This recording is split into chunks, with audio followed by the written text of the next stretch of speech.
राजस्थान में कोरोना का संक्रमण कुछ कम होने पर इस साल जनवरी में राज्य सरकार ने शादी समारोह में 200 लोगों के शामिल होने की अनुमति दे दी थी। इससे करीब 10 महीने बाद शादियों में रौनक बढ़ गई थी। इससे पहले कोरोना काल में जो शादियां हो रही थी उनमें केवल घर परिवार के लोग और नज़दीकी रिश्तेदार ही शामिल हो पा रहे थे। बसंत पंचमी पर अबूझ सावे होने और छूट का दायरा बढ़ने के कारण सभी जगह शादियों की धूम मची हुई थी।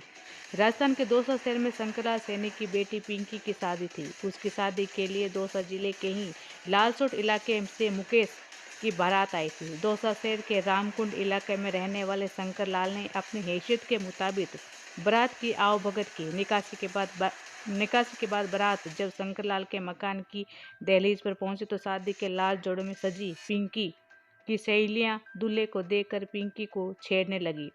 अपने दूल्हे को देखने और सहेलियों की छेड़छाड़ के बावजूद पिंकी के चेहरे पर कोई खुशी नहीं थी।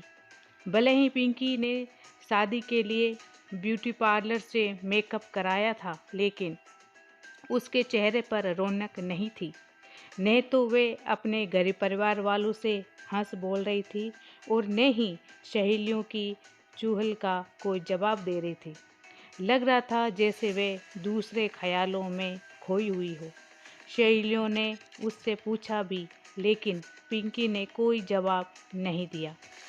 खाना खाते समय दूल्हे मुकेश ने भी पिंकी को हंसाने की कोशिश की, लेकिन पिंकी ने न तो अपने भावी पति की बातों पर ध्यान दिया और न ही देवरों की फरमाइश पूरी की।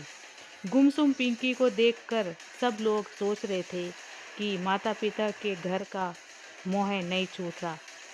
फेरों के दौरान भी पिंकी गुड़ियों की तरह शांत बैठी रही। वह पंडित के बताए अनुसार वैवाहिक रस्में निभाती रही। दूल्हे के साथ अग्नि के समक्ष 7 फेरे लेने के बाद भी पिंकी के हाव भाव में कोई बदलाव नहीं आया। शादी के सभी नेकचार होने के बाद 17 फरवरी 2021 को तड़के बारात विदा हो गई।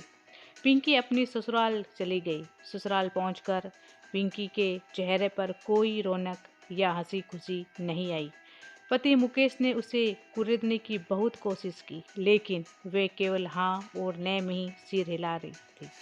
लगता था जैसे उसके होठ सीले हुए हो। सास, ननद और भाभियों ने भी पिंकी की परेशानी जानने की कोशिश की, लेकिन उसने किसी को कुछ नहीं बताया। रस्म और रिवाज के मुताबिक नवविवाहिता शादी के 2-3 दिन बाद ही वापस अपने मायके आती है। तब वे 1-2 दिन मायके में रुकती है। इसके बाद दूल्हा अपने 2-4 घर वालों के साथ आकर पत्नी को वापस अपने घर ले जाता है। पिंकी भी 2 दिन ससुराल में रुकने के बाद अपने मायके दौसा आ गई।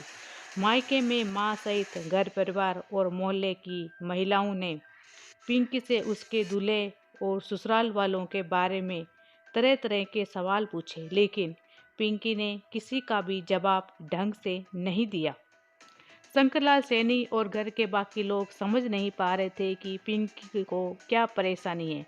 उसे कोई दुख तकलीफ नहीं थी, फिर वे शादी से खुश क्यों नहीं है। पिंकी के घर वालों ने उसकी सहेलियों से भी इस बारे में पूछा, लेकिन कोई खास बात पता नहीं चली। इसी बीच 21 मार्च को लालसोट स्थित पिंकी के ससुराल ने उसका पति मुकेश और परिवार के 2-4 लोग उसे आने वाले थे, लेकिन इससे पहले ही 21 मार्च को पिंकी घर से गायब हो गई। परिवार वालों ने आस पड़ोस में पूछताछ की तो पता चला वे अपने प्रेमी रोशन महावर के साथ भाग गई। रोशन दौसा शहर के जालरा का बास में रहता था। वह पार्षद का चुनाव लड़ चुका था। रोशन के पिता रामजी लाल महावर पूर्व पार्षद थे। रोशन जिम ट्रेनर है। पिंकी जब रोशन के साथ चली गई तो पिंकी के ताऊ ने रोशन लाल महावर समेत 3-4 लोगों के खिलाफ पिंकी का अपहरण कर ले जाने का मुकदमा दर्ज कराया। दोस्तों से भागकर रोशन और पिंकी जयपुर चले गए। जयपुर में उन्होंने हाईकोर्ट में लिव इन रिलेशनशिप में रहने के लिए याचिका दायर की। न्यायाधीश के समक्ष पिंकी ने अपनी इच्छा से प्रेमी रोशन के साथ रहने की बात कही। हाईकोर्ट ने उन्हें अनुमति दे दी। साथ ही पुलिस को निर्देश दिया कि पिंकी और रोशन को सुरक्षा मुहैया कराई जाए।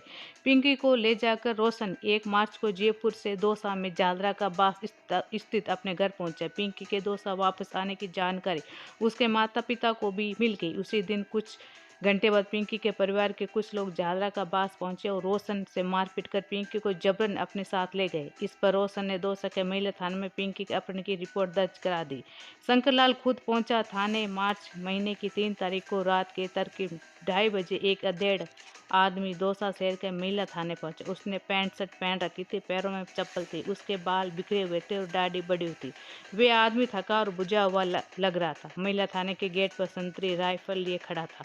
थाने में उस समय स्टाफ नहीं था। रात में वैसे भी वहाँ ज़्यादा पुलिस वाले नहीं रहते, क्योंकि महिला थाने में रात को कभी कभार फरियादी आते थे, या न तो कोई चोरी डकैती के मामले आते थे और न ही रात की गश्त की जिम्मेदारी होती। इसलिए ज़्यादातर पुलिस वाले अपने घर या परिवार में बने क्वार्टर में चले जाते। थाने में ड्यूटी ऑफिसर और 2-4 पुलिस वाले ही रहते थे।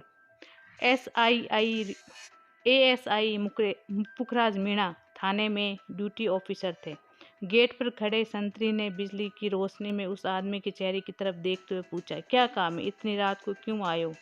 उस आदमी ने लरजती जुबान से पूछा, बड़े साहब से मिलना है। क्यों, क्या बात है जो रात में साहब से मिलने के लिए आए हो? संतरी ने पूछा, साहब मेरी बेटी का कत्ल हो गया। उस आदमी ने निराशा भरी आवाज में कहा। कत्ल की बात सुनकर संतरी चौंका। उसने अपनी राइफल संभाली और उस आदमी को थाने के अंदर ड्यूटी ऑफिसर पुखराज मीणा के पास ले गया। खून की बात सुनकर ड्यूटी ऑफिसर ने उस आदमी को गौर से देखा, फिर पास में रखी कुर्सी पर बैठने की इशारा करते उससे पूछा, तुम्हारा नाम क्या है और कहाँ रहते हो?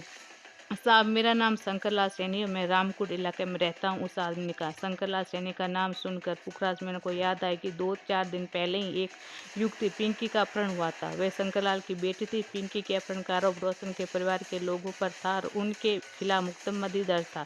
पिंकी और शंकर के नाम याद आने पर ड्यूटी ऑफिसर ने पूछा, क्या तुम वही शंकर हो जिसकी बेटी का अपहरण हुआ था? हाँ साहब, पिंकी मेरी बेटी है, शंकर ने सुबकते हुए कहा। तुम्हारी बेटी खून कैसे हो गया? ड्यूटी ऑफिसर ने शंकर से पूछा। सवाल किया। साहब मैंने तो अपनी बेटी को मार डाला, उसकी लाश घर में पड़ी है, शंकर ने रोते हुए बताया।